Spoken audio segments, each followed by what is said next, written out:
Welcome to the Salmon Runs YouTube. Enjoy the video. In this video, I will help you fix the checking Epic Services queue issue on your PlayStation 5. First, a complete restart of your console can often resolve temporary glitches. Next, ensure your internet connection is stable and strong. A weak signal can prevent proper communication.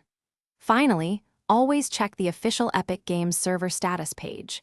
If their servers are down, no amount of troubleshooting on your end will fix it. These initial steps are crucial for diagnosing the problem effectively. Optimizing your network settings can significantly improve connectivity.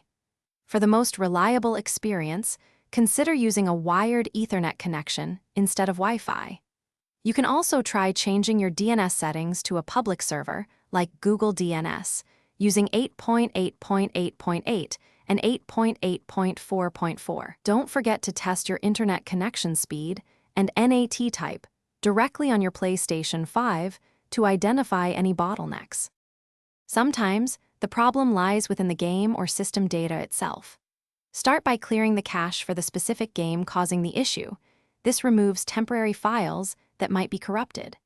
Another powerful step is to rebuild the database on your PlayStation 5, which can be done in safe mode and reorganizes your hard drive. Always ensure both your game and system software are updated to their very latest versions for optimal performance and bug fixes. If all previous steps haven't worked, a complete reinstallation of the problematic game might be necessary. This ensures you have a fresh, uncorrupted copy. If the issue still persists after reinstallation, it's time to reach out to Epic Games support directly. They can offer more specific assistance.